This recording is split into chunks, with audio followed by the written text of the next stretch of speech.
Welcome to the Office Pools Premium Pool video tutorial, and in this video I'm going to show you how to set up a premium pool. Now, what is a premium pool, you might ask? Well, it's essentially like our classic draft pool, but with a few little additions that we've added and that we're going to continue to add as we build this. Now, this is the beta version, and again, this is a pool for your hardcore keeper league users who want a little bit extra in their draft pool.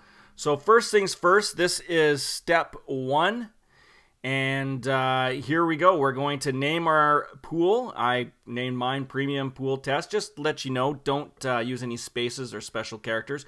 You can always customize this later on and add spaces, but for now, put in your pool name like this, your guest access password if you're going to use that. Notice that the entry cutoff is for the beginning of the NHL season.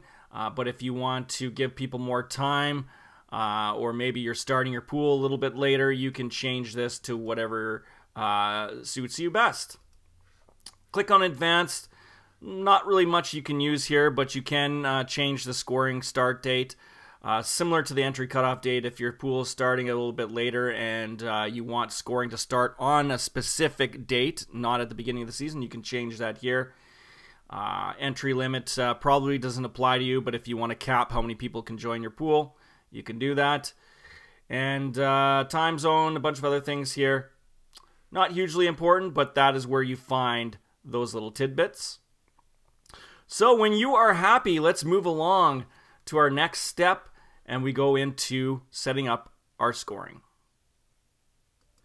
All right, here we go. The scoring settings for your premium pool, and this is the meat and potatoes of your hockey pool. And if you'll notice right off the hop, there's a small difference between the classic pools and the premium pool. Normally we just have something that says forward, defense, goalie, and team, but here you can see we've got left wing, right wing, center. That's right, we have separated the positions, the forward positions, and now you can draft players by position. And this is where you find the basic scoring criteria.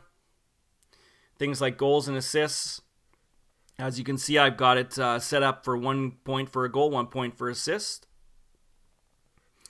And just right here, the difference between goalie and team. Whatever you decide to use, just make sure you set up the scoring so that your poolies can choose a goalie in the draft. And the reason why we have team here is, well, sometimes, and we see this a lot in the NHL currently, is teams will platoon 2 goalies.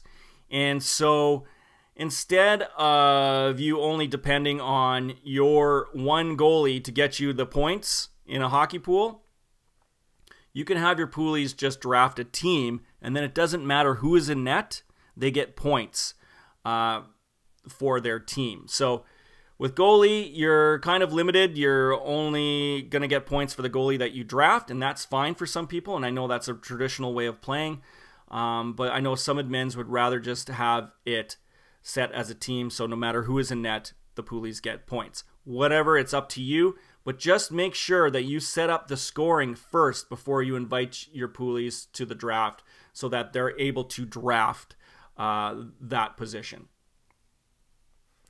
So as I said, these are all the basic scoring criterias. You can also click on goals, and boom, now we get into a little bit more detail, a little more depth. I like to look at these as bonus points, essentially. For instance, power play goals. As you notice back in basic, I've got 1 point for a goal. Now, if we were to set up a 1 point for a power play goal across the board here, just know that if someone scores a power play goal, they'll get 1 point for the goal and a bonus point for the power play goal. Now, if you hover over each of these, you will see an explanation of how these are calculated. And again, these are like bonus points. So anything to do with goals or assists, whatever points you set up here is on top of the points you already get for goals and assists and things of that nature. This is where else you can find points for hat tricks. For goalies, you've got your overtime loss, goals against. You can find that all here in the goals section. Nice little add-on here. We call this winners.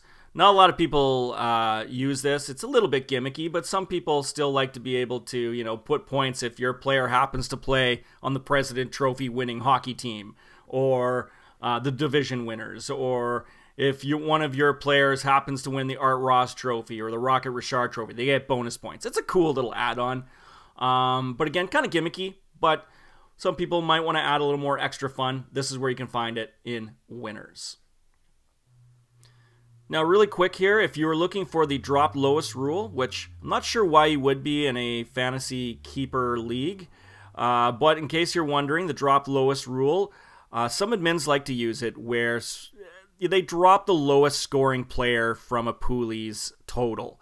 It's just to kind of keep the overall pool competitive. You know, someone may have drafted a player that's just underperforming, or maybe they're injured, and you normally see that in very, you know, classic, normal, traditional hockey pools, that you're able to have that option. In a fantasy keeper league, there's other things you can do to mitigate that, like injury reserve and things like that, which I'll show you later on. But in case you want to know, this is where you find the drop lowest rule. You can also set it to where, you know what, I want to keep a certain amount of left wingers, a certain amount of right wingers, a certain amount of these positions from being included in that drop lowest rule. Again, it's completely up to you if you want to use it. One important thing here, though, use most goals as a tiebreaker. You can, this is just so you don't have ties in the standings. It will use the most goals to separate people in the standings. It's up to you if you want to use that. So close advanced options and add new custom scoring position. We can do that here. Now, before we do that, I just want to make sure that you hit save, and I want you to hit save on all the other steps first, because what happens is when we create a custom position, it automatically saves. Every time we make a change to it, it will automatically save. So if you don't have the rest of these steps saved, it's going to keep kicking you out of scoring. So let's quickly do that. Save scoring. We're going to go into roster settings, just save and continue. Again, we'll go back to these steps and adjust. All right, let's go back to scoring. And we're going to add a new custom position. Now, what is a custom position? Now, some people like to have a position that's not listed here, or a designation, I like to call it, where, say, maybe you want everyone to have a goon player that can be designated on their team, where they get, you know, maybe they get some extra points for penalty minutes. You can add that here and then hit save. Now again, if we had saved, or if this had saved automatically, it would have kicked us to the roster, but because we've saved all the other steps, it doesn't. And there you go. You have a custom position that you are going to have to designate in yourself in Team Editor. And again, I'll show you how to do that later on in this tutorial, but make sure you have your custom position set and with the scoring set up the proper way, and then you can add this to a player within Team Editor. Anyway, totally up to you if you'd like to use it. We'll just keep it so I can show you how to designate it in Team Editor later on. So for now, let's hit save and let's move on to the next step in setting up our roster settings. So here in our roster settings for our premium pool, this is where we're going to start setting up some of the roster rules that the pool needs to reflect. And as you can see, there's already a few differences compared to our classic pools, like IR, which stands for injury reserve options, prospect options. So let's dig right into it. Active players per team. In my pool, I have, I believe, 18.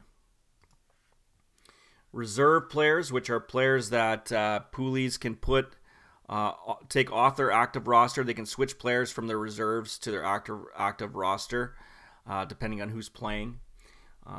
So for my pool, I'm going to go with 4 reserve positions. And again, this is totally up to you and how you want to set that up. Injury reserve. Now, in case anybody doesn't know what injury reserve is, injury reserve is what NHL teams do with players who are basically going to be injured or out of the lineup for a long period of time. and they'll put that player on injury reserve so that player's contract doesn't count towards their cap hit. And so in this hockey pool, you can have injury reserve slots for your poolies. Guys who have been put on IR, players who've been put on IR, poolies can put in their own IR on their hockey pool team. So IR players per team, I'm going to use 3. So there'll be 3 spots available for people to put injury reserve players on. IR enforcement is the number of games that you'll give poolies after a player is no longer on injury reserve. So say the Edmonton Oilers, they put McDavid on injury reserve, and then a few weeks later he's off of injury reserve. This enforcement gives your poolie a grace period of say 3 games or whatever you want to make it, where they have 3 games after McDavid is off of IR to put that player back into their active roster or reserves. So you're going to give them a 3-game grace period, enforcement grace period, and what will happen is if you click on this, attempt to activate player in IR enforcement, what that means is that our system will attempt to put, after these 3 games are up, will attempt to put that player back into the active roster if there is a spot available. Now, if there's not a spot available, then it will just drop the player and he'll be a free agent. So keep that in mind. You may want to click this on or off. I'm going to keep this on because I think it's a nice little feature. But it's up to the poolies to be able to manage their rosters. So as long as they know the rules, then that's how you can do that. Prospect options. Yes, we have prospect spots on premium pools. So you can have all these rookies, players who are still working their way to the NHL, guys who've been drafted, maybe they're playing in the NCAA, just prospect players who don't have full NHL contracts. Maybe they're on a 2-way contract, maybe they're on a rookie contract, whatever it is. I'm going to have 20 prospect spots on my team. Prospect enforcement. So usually when a player is on an NHL team's active roster, he's played more than, say, 50 games, or he's over the age of 24, or there's a lot of things that go into this where he's no longer considered a prospect. Now, you'll notice that prospect players in Office Pools Premium will have a little icon beside them. It's like a little blue player walking down the stairs. If that icon is on a player, that means they're still considered an NHL prospect. But as soon as they have a 1-way contract, or they're no longer considered a prospect player, they're an actual full-time NHL player, that icon will be taken off, and they can no longer be in the prospect player slot. So again, just like IR, we're going to have an enforcement of, say, 3 games. So if that icon is no longer on a player in the prospect spot, they have 3 games to put that player into their active roster. Again, our system will attempt to do that for them. If there's not an active spot available, they will be dropped to the free agency. So again, up to you how you want to do this. I'm going to give them a 3-game grace period. Salary cap. I'm going to make it 85 million in my pool.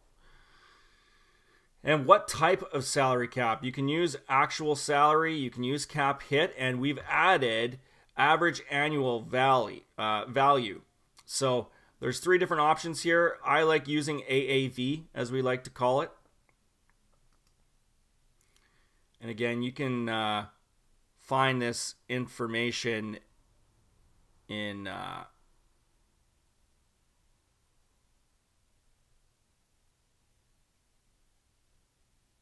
you can find this information in Cap Friendly, for instance.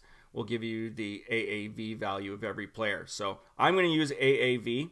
Basically, AAV is the total NHL player salary divided by their total term.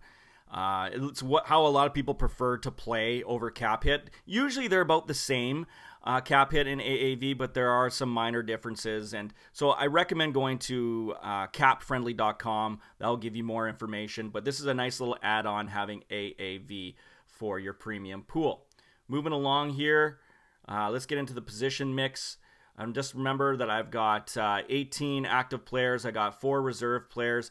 And I want to enforce that my poolies draft a certain amount of each position. So a minimum, I want 4 wingers, left and right, 4 centers, 4 defensemen, and let's go 2 goalies.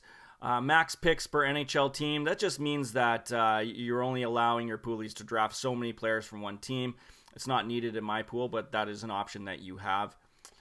If everything looks good to you and how you want to set it up, I know it looks good for the pool I'm creating here, I'm going to hit save, and we're going to move on to the trading settings. Now, I know I skipped over draft room settings as well as team editor within the roster settings, but I just wanted to move over to trade settings first. We'll go back to that, and I will show you a little bit of how to set up your draft room and how to edit teams. But here in trade settings, obviously this is very important in a fantasy hockey pool. And so right off the hop, we have exchange trades. Those are trades made between poolies. And that is admin approved. So it gets sent to the administrator to approve those trade requests. Just make sure as the administrator that you check the date and time of when that trade request is being made between 2 poolies. Usually it's good to do the following day. Sometimes people make trades on days where that one of the players is playing, and you don't want to give a poolie extra points that they didn't deserve. So sometimes just keep an eye on the date and time of when that trade is. Sometimes it's better to approve it the following day. Anyway, that's what that is. I'm going to allow those. Draft pick trades, for sure. Because in my fantasy hockey pool, we're going to have draft picks for not only the upcoming draft that we're going to do for this pool, but next year's draft. We only do the upcoming draft pick trades for the upcoming season as well as next season. That's as far as we go right now. Currently, we're looking at maybe extending that to maybe 3 years down the road. But for now, it's just this season and next season. All right, show pending trades and trade history, just so every poolie can see what trades have been made or in the process of being made. It's up to you if you want to use that. I'm not going to, but it's there for you. Use max games per round. This is if you don't want poolies to be constantly making roster movements like every day to try to get an advantage. Again, you can set it where the you restrict the amount of games played in a round. This prevents poolies from trading players in and out on a high frequency to gain an advantage. So I'm not going to use it because I don't think I'm going to have that issue, but that is there for you to use. Allow future trade activation. I'm going to click on this. This is a new feature that we've added, and this is where 2 poolies can make an exchange trade and make it for the future, like a future date, not for just today's date. They can make it for, you know what, I want to make this trade happen on a Friday.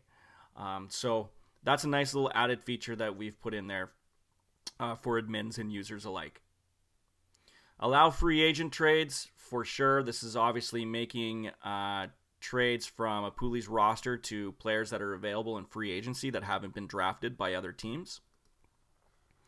You can make it an admin approval, or you can say, you know what, every season you have a certain amount of those free agent trades you can make.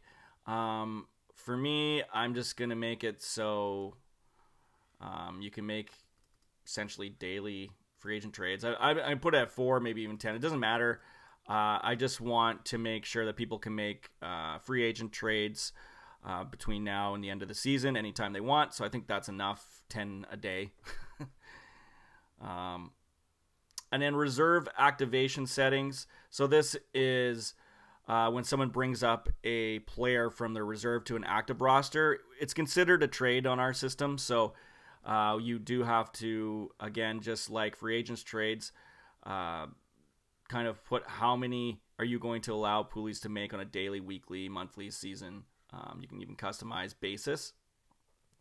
And so I'm going to say 4 a day, and that should cover it.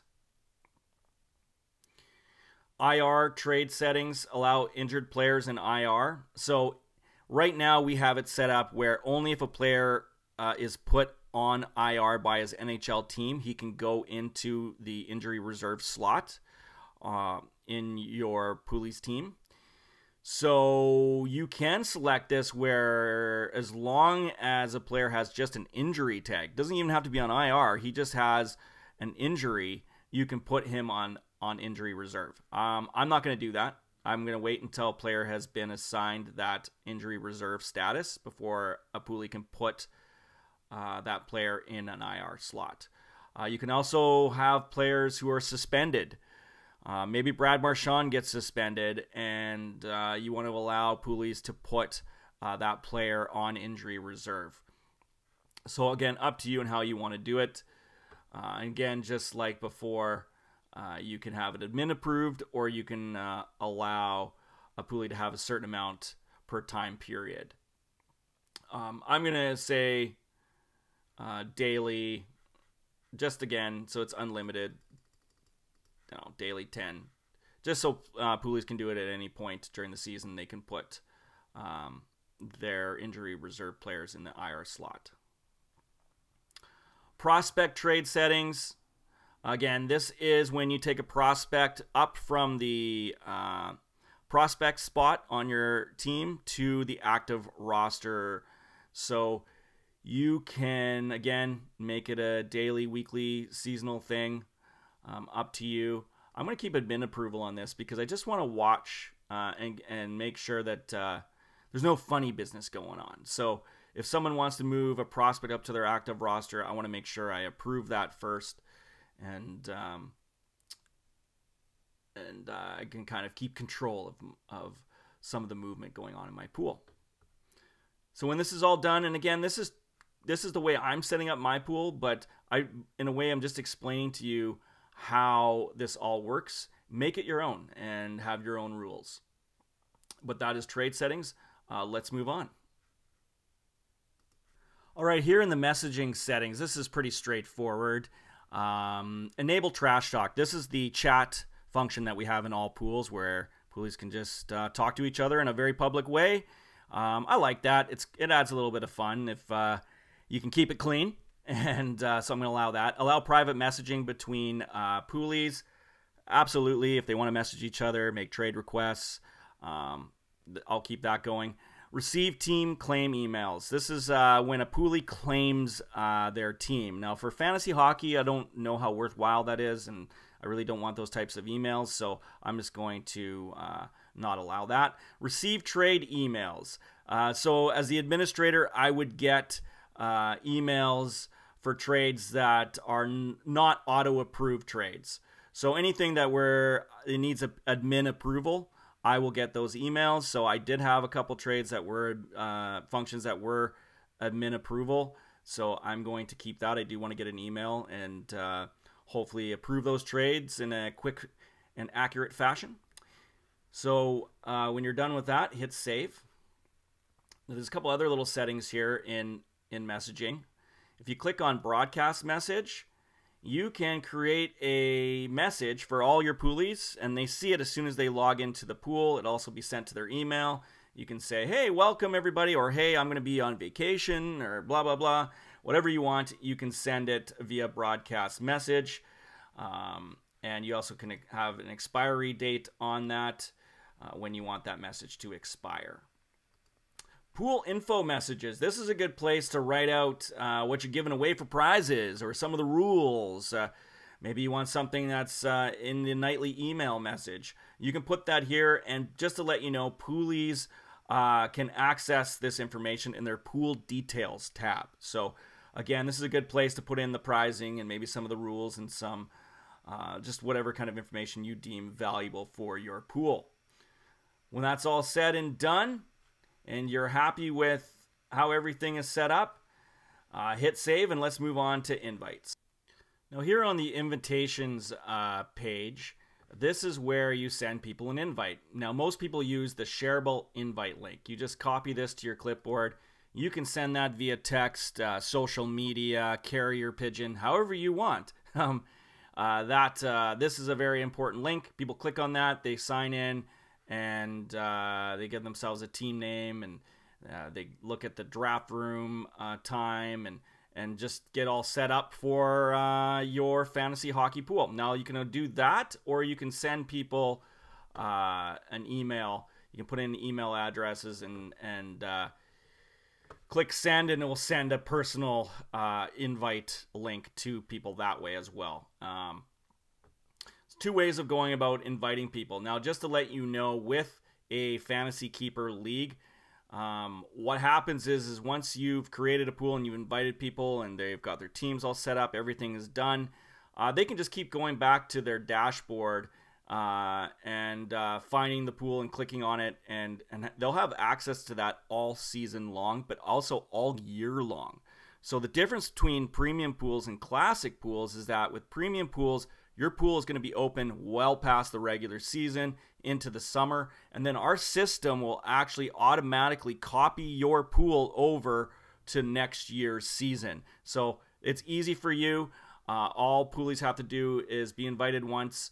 They'll be in your pool, and that will continue on into next season. So just I wanted to let you know how that works. All right, let's roll back into the roster settings, and let's click on draft room settings. Of course, you can always click on the big shiny button up here in your header. This is pretty self-explanatory. If you plan on using our online draft room, which is a great way to get your pool drafted, especially if you live far away and in different parts of the country. By all means, click on that, and then you want to put in your schedule, like the time and the date. Serpentine draft.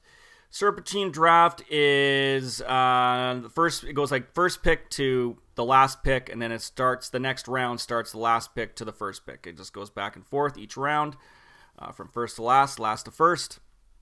That's a very standard way of drafting. And then you got to open the draft room.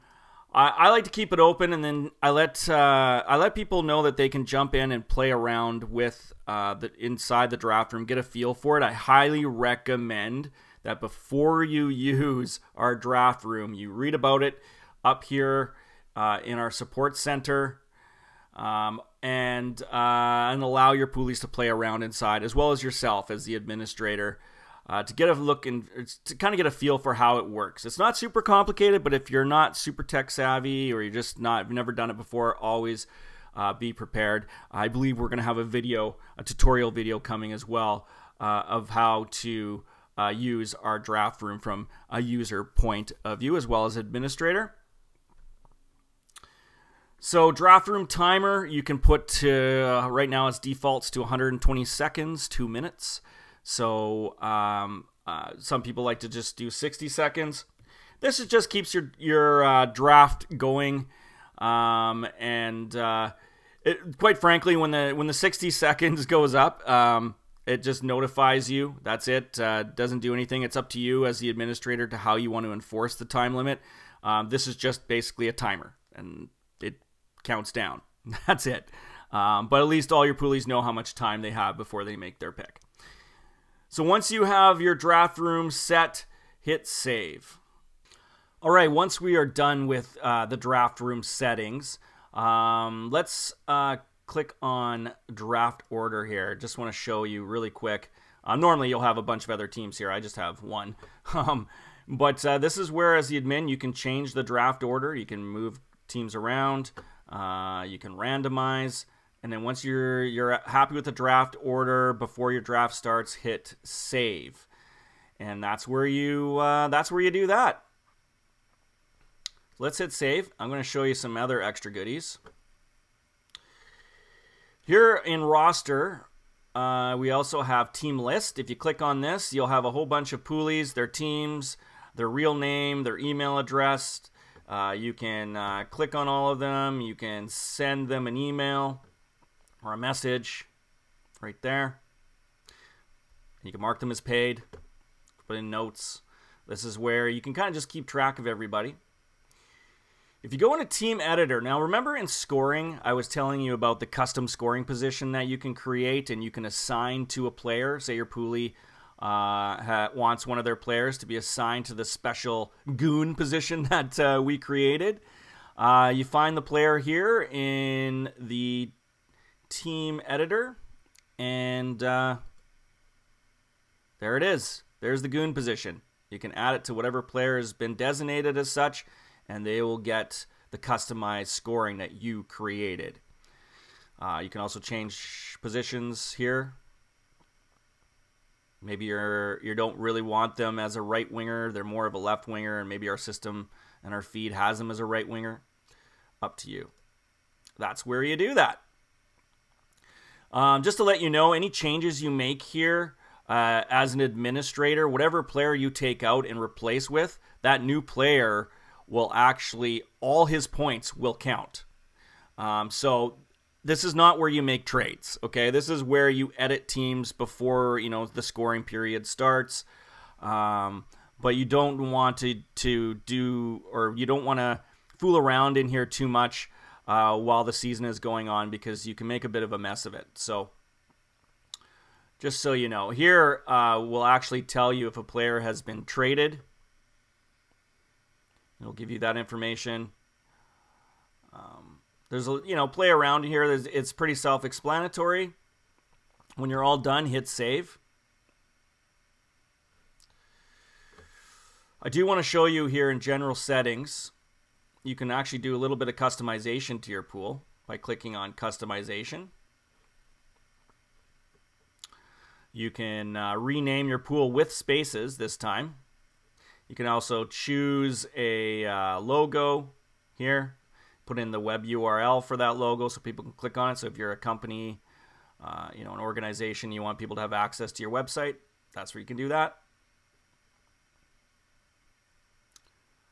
And there you go. That is sort of the basics of setting up a premium pool. And of course, you want to pay for it. So you click on payment. You can click on PayPal. You can pay that way, or credit card. Those are the two ways.